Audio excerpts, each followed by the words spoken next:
It was a 3-day course. We built a concrete structure.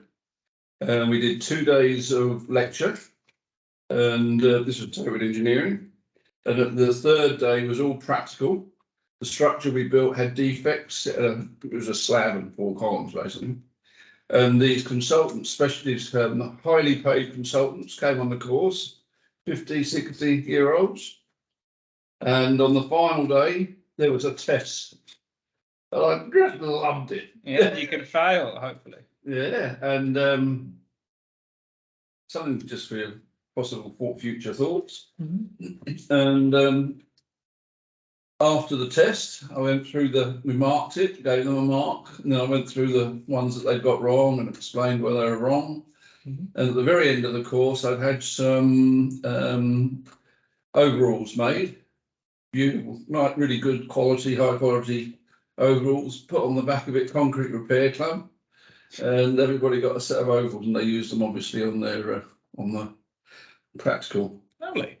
And it was quite interesting to see 50-year-old consultants with a jackhammer in their hand trying to break out defects in slabs. Yeah, really brings home the point about being hard work. Yeah, yeah. Oh, lovely. That was her permanent. Over here, we don't drink beer. Okay. Oh, there's no sugar. No. Oh, you like sugar, do you? No, I You having a beer? Okay. Yeah, anyone you like.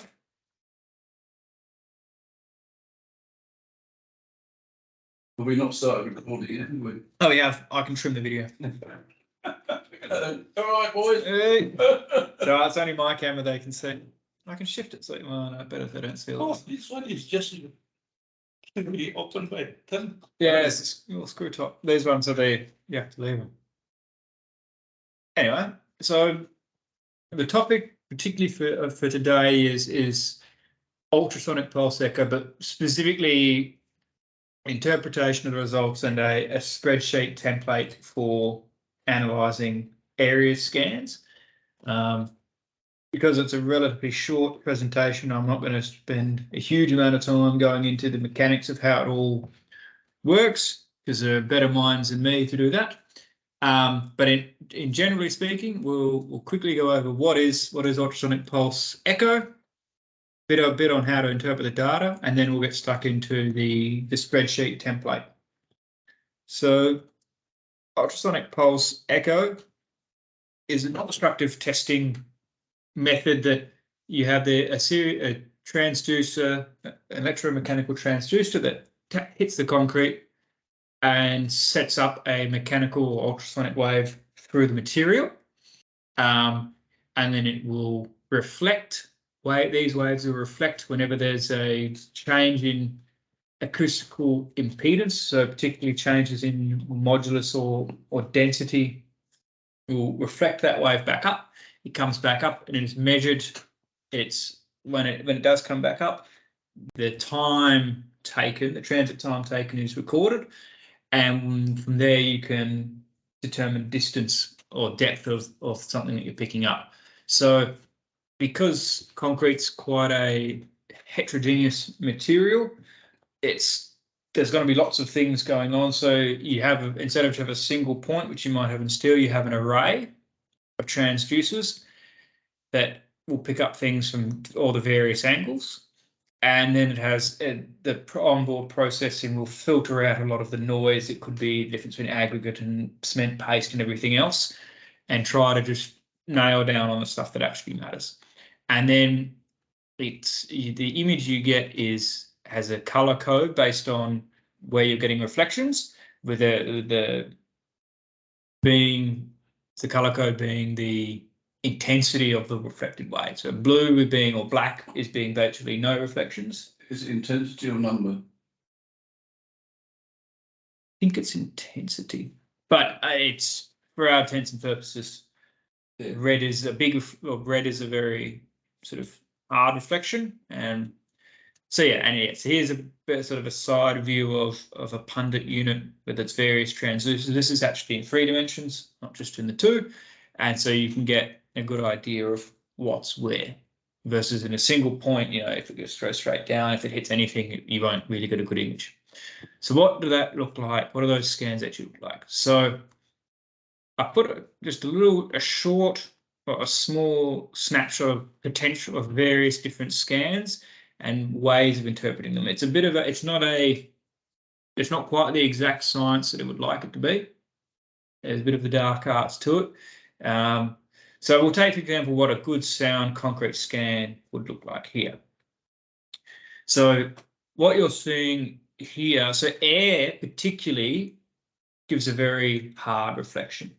Air and water reflect because of the difference in modulus and density, so it reflects very hard. So what you really want to see is a clear, hard back wall reflection. So the wave travels to the end of the concrete element and then reflects quite hard back. You've got some rebar at the top, but in the middle, you're not really getting any reflections. It's fairly, as concrete goes, fairly homogeneous through the middle here. The left and right ones have a reflection at different depths. Is that because it's different depth of concrete, isn't it? No, this is interesting. This is the same scan. Well, this is the same element, and so that's an interesting point. Potential for the most. So either if the setting for, I don't think it's dielectric, but it basically you input a constant for the shear wave velocity, which depends on density. So your two reasons why those are at different depths is that constant was changed. Oh, was it? Well, I don't know if it was, but if it could have, either it was changed or the density of the material itself changed. They're the two reasons for that, and that is a very important point. It's something also to look out for. Is your back walls at the depth that they should be? Well, firstly, you'll set your constant based on one back wall, but if across the scans that's changing, it's telling you that either your concrete depth is changing, or if you're pretty confident that's the same, then your density or your velocity is changing, which is certainly would be a red flag that something's unusual. Your next sort of rough category is you are picking up reflections through the bulk of your concrete, but you are still getting a back wall reflection. So some of your energy, some of your wave energy is making it through. It's hitting the back wall and coming back.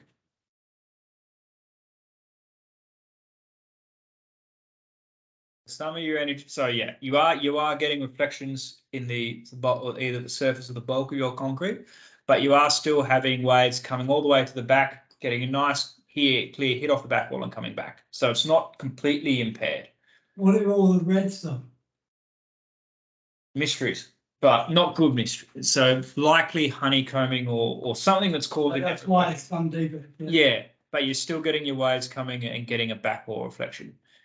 If in these cases, for example, we're not getting a clear hit on a back wall, which is very worrying, it means that no wave energy is really going to penetrating all of these defects at the top to be able to go all the way to the back, hit and come back. What is, like in that report, I put the picture in there so you could see what it was. Mm-hmm. Do we know what that is? Like if it's a repaired area or a not repaired area? You can only tell if you do a call. But I've done hundreds of these, and I started to notice that they look particularly like that you get the same response at areas that, for example, have been repaired. So yeah, one potential. So yeah, the other, and we move on to the mysterious, which also can come. Sorry, you should get a response like that. You should see the back of the repair, but the repair itself should be. You should get a hit on the repair. Yeah. Yeah. I mean, unless they did in this case, they might have done quite a messy breakout. Yeah. In which case, if that back surface isn't flat, your waves can actually hit and just be deflected out and not actually. So that's when you get onto the mysterious ones, where you're not really hitting a lot of stuff, but you're not getting a back wall reflection. And this is concerning. There's a few potential reasons that this could occur. One is that your back wall isn't flat. So if you had a pretty honeycomby back wall, your waves will hit and just sort of rebound everywhere and not come straight into your transducers. Mm-hmm. it could be that the gain is too low and you're just not seeing it, Yeah, or there could be other sorts of issues.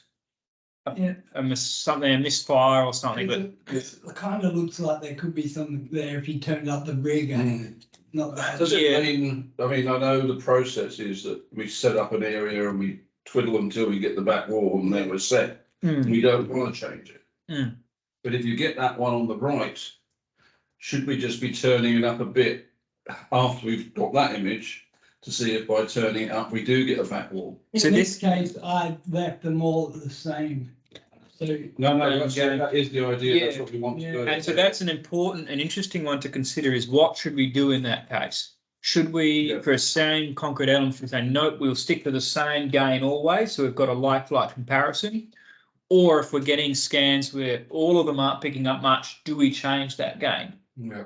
That's an interesting one, and it's certainly worth an open You want a discussion. process chart, don't you? Yeah, If it's like this, okay, then do this. yeah, because there's some, and we'll move on to some of the interesting to data. know what was on the rear of it. Yeah, and maybe that might have been a case of Oh, yeah. they might have done a patch repair on the Okay. rear. Yeah, okay, here, this is interesting because like, as you can see there, that number 1, 2 and 3 are on the repair. On the patch, Oh, and you're yeah. picking that up there because even if it's and the thing about with a patch repair is a lot of reflections doesn't necessarily mean that it's bad. It just Really? means because you can have it could be this.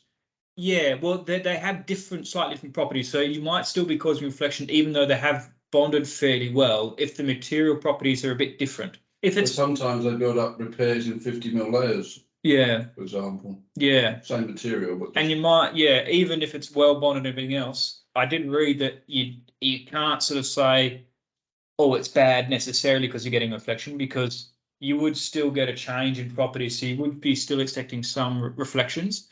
And another one, for example, here is what we couldn't easily see because it was such a big wall, was had they patched the back as well, and we couldn't tell that. Yeah, In which case you may well not be getting a back wall reflection if they'd patched the back. yeah. Why is that? But then, for example, there's others. so if it's against ground. What's going on? That's interesting. Or rock. Or Something where you might have a relatively similar, or for example, one where you might have, like if it's like a granite or something, you may have a relatively similar material property. Or for example, if it's just cast without formwork and it's a rough back, then you're also not getting a flat surface for a direct ping. So that's But they also you can use this in tunnel linings to measure the thickness of the tunnel lining. And that's where they're cast against ground. Yeah. So with ground, hopefully it's a very different modulus and stuff. So you should be getting a ping. For the rear reflection. There should still be reflection, but if it's Like, very rough, then If it's there's going to be air interesting. behind it with radar, you get a really defined back wall, but Mhm. then with this, it travels through. So another one that was interesting is sometimes the entire scans we weren't really getting much at all. Now here, for example, that's over the patch, but I'm assuming that the gain was kept the same. It's very interesting that you were just getting absolutely nothing on these. You weren't getting rebar, you weren't getting anything. So that's weird. And so there's Contact, possibly. so Possibly contact. potentially, yeah. And so Maybe they had something put on the surface that would. so there's a Good, everybody. I get stuck in. I'd be more on that one there, right? I'm looking at it and it's highly unlikely that the transducers were pressed on number 1, 2 and 3. So it's interesting, for example, because 3 and 4 is a fairly good scan because you're getting a good clear back wall hit, not too much here.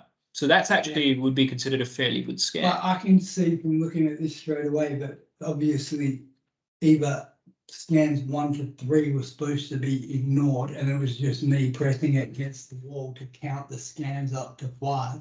I mean, because 4's a good scan. Yeah, but it's because it can't be a good scan though. Because exactly. It's only going to have half a transducer. So you've got to record it if you're doing that sort of thing. That Yeah. ignore scans 1 to 3. So I think in a couple of these, I did realise that, and I started leaving them blank. Yep. And not including the scan. Yeah. Which is interesting. But anyway, yeah, sorry. That's all right. We And don't actually have a written method for this, do we? no, and I think we need to put together a good one. I Yeah. think there's a lot there because even from like, for example, okay, first we've got to check that all the pins fire, and then we have to, whether you go line, whether you go this, how to set the settings. I think we should definitely come up with a good. Yeah, I do have a method of note of all the notes that I took from the process videos, Mhm. because they have the tutorial videos. and Yeah, I nice. actually went through and copied all the words out of that. Mhm. Yeah. Yeah, I think it would be good to have that. I took with me that day we did these, but and I did follow it. Well, if there's a quiet day, maybe you can work Yeah. that up. Yeah. Because also, even under the best of circumstances, it can be easy. I'm just trying to find a good example of one where you might just get what's just a dud scan. Yeah, Like absolutely. that okay. could just well be just a dud scan, Yeah. but you don't know that unless you compare it to the ones around it. It's like when you get to number 3 and you say, well, that's very different. I need to go back and do 2 again. But 2 Yeah. and 1 are all, yeah, okay. But then also what you want to do is you want to check it, well, what do that compare? Yeah. The ones around, and that's when we get into what our spreadsheet does. So I'll walk, I guess, through what the spreadsheet does. So first I'll look at an example. Have you seen the spreadsheet? Is it the magic numbers one? No, so this one, so what I've done is I looked at 3 sort of elements. I looked at the surface, at the bulk of the concrete, and at the rear face of the concrete. And for each one, I gave it a rating. So, for example, if I looked at just the surface section of a scan, so I'm just going to look right at the surface, I either get a nice one where it's sort of just rebar, or somewhere I'm getting like a bit of noise, or somewhere I'm getting a lot of reflections. Yeah. And so I gave that a rating out of 1, 2, and 3. I then did the same thing for the bulk of the concrete. Interesting in this one here, but the ones that are on the repair, on the patch, they're all very similar. 1, 2, 3, and number 10. Yeah, well, you're getting pings from that. But interestingly, we're not really getting anyway. So yeah, so which we get into the next section. So I would do. I look at this. Maybe that's another chart. Is it Yeah. on a repair or not on a repair? Yeah, and I think that should be. That would help. But I mean, ideally, I guess what they're looking for is the repair to show the same as.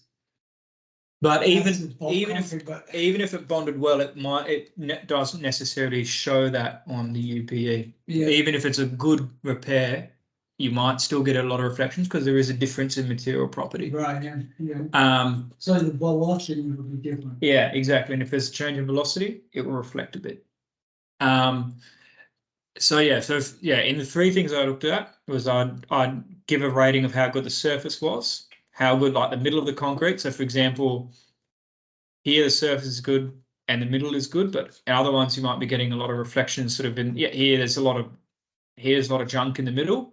So I'd rate the middle 1 being clear, 2 being there's a little bit of stuff, and 3 being there's a lot of junk. And the last one was a rating of how clear back wall we're getting. Yeah. Where 1 is a nice, good, clear back wall, 2 faint back wall, especially compared to how well it's coming up on the other scans. Yeah. And 3 being no back wall. Well, you could actually make 2 faint back wall or back wall displaced. Yeah, or shifted. Yep. And then so I would go through and for each scan. So okay, this is at the surface. I'd give each one a rating out of 1 to 3. Yeah. Just one thing on the reporting here, because obviously it took a lot of time to put those scans. Well, they shouldn't have been taken that way, up in a line like that. They should have been taken across that way. Horizontal scan. Because it stitches together better that way, doesn't it? It does, yeah. It does stitch a lot better. It would have been easier to put it in the report, but then going to this spreadsheet, it obviously you could put these numbers in without having to put those pictures into a report. Yeah, you could have just looked. I mean, it's good. Yeah, that's what I did. Is I went through that one that you put together. Yeah. And now typically I say, okay, well, this is the surface 3, bulk 2, maybe a 2, not a good clear back wall reflection. Here, for example, crappy at the surface, so maybe 2 on the surface or 3 at the surface because it's not very good at all. 2 in the middle's not too bad, but 1 good solid back wall hit. And from that, you can go pretty quickly. Yeah. So I would yeah. do it. And then what I want to do, the next step is I wanted to see how different it is from the ones around it. So for example, if I look at this one, okay, so that's a 2. How does that compare to the average of all of the ones around it? Because if that's way different from all the ones around it, it's probably a mistake. Right. It might not be, but How would it be a mistake? it might have been a poor I didn't read. push it down hard enough, Adam, it's your fault. Never. So I worked on the assumption. Somebody was jackhammering at the back while you were doing it. Yeah, Mhm. sure, yeah. For whatever reason, if it's if it looks like an anomaly. If it's maybe. really, really different to everything around it, especially because these scans are like right up against each other. Yeah. If that It's a ever bit happens, funky. it's probably because the people on site were trying to hurry in one. Could well be. Yeah. So I think it's worth doing this check whether around it's a bit different from the ones around it. So that's what this was doing, is it was having a look and it's checking, is it very different from all the ones around it? And if it was, like for example, this one's a 3. What about if it is the one next to it is the bulk concrete, original concrete, and the one next to it is on a patch? Then obviously. Yeah, so that one, in this particular case, we've got patch repairs, that adds an extra layer of complexity. So basically what it did, if any of these were very different from the ones around it, and you can change that value. So I said that that's what this value here, the 1 is that if the average, so let's just say the surface here is given as a 2. If the average of all the ones around it is different by more than 1, it'll flag as an anomaly, but you can change that value to whatever you want. So you want to, if for example, you're expecting things that could be highly localized, and it's perfectly possible you'll get a real big reflection in one spot and then nothing right next to it, you can change that value. But for us, we expected if it's poor compaction at a depth, if it's honeycombing, it's very unlikely to be super honeycombed in one scan and nothing around it. And so basically that would just go through and just knock out any of the anomalies. And that would be the same for the bulk and the rear wall. If you're getting like a perfect rear wall, and then absolutely nothing, and all the ones around it showed a good rear wall, might have been something funny's going on, so we just get rid of it. Wonder what size void you have to have to not see the back wall. Is it Big. got to be bigger than a golf ball? Is it going to be bigger than a tennis ball? I can't remember now, but like. It'd have to be not just size, because it'd have to mean that none of the transducers is getting one around the sides of it. So it'd have to be pretty bad. Yeah. And so basically, and the important part, which we can go to our template one, was how we're going to classify the data. So this is a bit of a flow shape. So a bit of a, so this can be changed. This is the first attempt at this. So if you're not getting a clear back wall, that's a big worrying thing. If you're not getting a clear back wall and you're getting stuff in the middle, so then what you're saying is that all the stuff you can see in the middle is so significant that no energy is getting through. So likely pretty bad voidage. If there's no back wall, but you're not really picking up anything in the middle, you're not entirely sure what's going on. There could be a few reasons for it. It's just so it could be that the back wall's not even. It could be that the gain is not quite right or whatever. But we can't conclusively say exactly what's going on in that one. So in that case, I just looked at blank. If you've got a faint back wall and you're picking up a lot of reflections in the middle, the reflections you're picking up in the middle are significant enough that you're reducing how much energy, you're reducing a lot of the energy that can get to the back wall, so you're getting a very faint reflection. On the back wall. So yes. There is a lot of steel now. I know the steel doesn't completely block the signal, but it does reduce the signal. And if there was enough steel, would you see a back wall in a 1 meter thick section? I think so, because it can go around the steel fairly well. Yeah, there's a new setting in there as of the last update, which allows you to choose whether you're looking. But yeah, which sets up the settings to say, oh, we're looking in the near field or midfield or the far field. Yeah. Yeah, so that's one of the settings, is whether you want near, mid, or far field, and based on how deep the element's supposed to be. Yeah. And I said, So these are just sort of logic gates to try classify the scans based on how it is. So if, for example, you get like a faint back wall, but you're not picking up much reflections, well, it's good that you're still picking up the back wall. But obviously what you can see is starting to reduce the energy a little bit. And then if you're getting a good back wall, but reflections, it's, yep, there's some voidage there. If you're getting a clear back wall, you're not picking up much reflections, pretty good concrete. That's what you're aiming for. Yeah. I'd really like to see the report with the guys that did it with the mirror put forward. I'm curious because I don't see a quick way of processing huge amounts of data. Well, otherwise what we've done. I mean, so yeah. so I'm not sure. Well, I'd be curious to see it, but yeah. The mirror to start with does it in both directions together.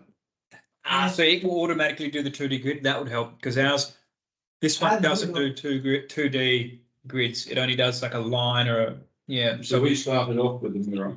Mhm. But because Prosec bought this out, we're a Prosec distributor. Mhm. Or we PCTE, we went with the Prosec. And we did I actually found some of the stuff with the mirror confusing. But you would have found it confusing probably with this too. This seemed to be better in that I could tell where the data was from. Yeah. The mirror was always seemed to be mirrored. There is a new, in that last survey too, which is since we did this, there is a grid that you can do a grid with the pundit now. Like we could have taken that whole. Really? That would be really good. And it's a We pity didn't that do that, can we? Yeah, we can do that now. Well, it says technically we can do that. I did try to do it after the update, but was having issues, and Ruben was gonna talk to me about it. No, we're sorting out. I'd actually like to see at some point some sort of evaluation between this and the mirror. Yeah. It's current, because I haven't looked at the mirror for 5 years. Well, it'd be good to get our hands on this report then, but yeah. Anyway, so that's because it is, especially when you've got literally hundreds and hundreds of scans, it's important to have a way of a series of logic gates and something that takes into account what's going on either side as well. Well, I think you've got some nice logic gates there for post-survey. Yeah, and I think, agree, there needs to be like a during or pre and during as well. Do accept this result. Because that's what you do with the impact echo, isn't it? You look at it, yeah, I'll take that, thank you.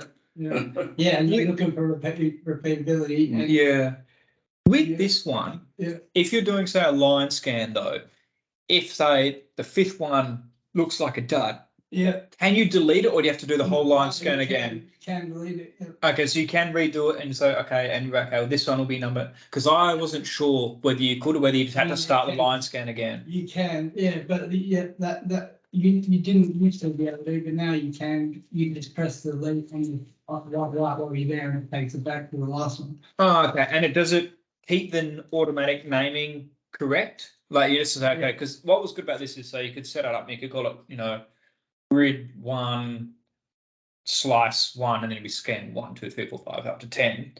But because what I found is that if you're up to 4, 5, and then if if you delete 5, will it call it 5 again, or does it automatically call it 6 and then it screws everything up? If you delete 5 in the same series, it still calls it the same thing. Okay, good. Yeah. Okay, in that case, that works quite well. But yeah, anyway, so that's a working document. So this is one that we used, and you could see how it looks. Okay, anywhere where there's anomalies, in which case it was quite likely if we superimpose these on the photos, that would also be quite interesting. So you would hopefully see, okay, there's patches there. So that was the result then. So this would be the output. It's like, okay, it'd be a color-coded grid. So that doesn't look great for them. Not a lot of it. A few of them just a few of them. So but this one, for example, not looking good at all. Right. Not looking good at all. You weren't getting good back walls there for whatever reason. There was some that was pretty obvious was not good. But other areas, you're actually getting decent looking scans. So that one, they just, for whatever reason, we just weren't getting really usable data. Here, not bad. Yeah. So yeah, Feedback did you get from the customers?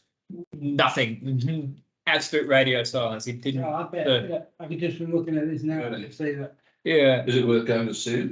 We could. I mean, so here, for example, that's a pretty good looking scan. A lot of perfectly good concrete, and some that may have some minor voids, but that was a pretty good scan. So there was quite a mixed bag. I mean, this, yeah. Yeah. So I mean, hopefully it represents what's in the concrete, but other than that, they, I guess, start coring and then they line them up that aren't correct or something. yeah, what they would likely do is, but look, that one's fairly good evidence that it's good. Yeah, And then the ones that don't either are inconclusive, yeah. or like this one, there's a lot that is just hard to tell. For that. So you can and see how. Yeah. Versus, this one. It may be that you do it. At the end, you say, oh, look, we've got these 4 bad areas, we'll redo those. Yeah, it'd be nice. What would you do? Just hydro blast it out, I'm not sure, and then but it would patch be it nice to back. be able to go back and just for our peace of mind on reporting on this UPE, it would be nice to be able to go back with them, even if we were wrong, road section made core. It'd be nice to know what that result was and how we need to, how we could fix. That would be nice, but it may well be that Yeah. our bid is in the report. Sure, In the bid. Yeah, may well be that our report was Sure, in. but I also maybe that is something like we need. We should do that testing. Test. So we know what that red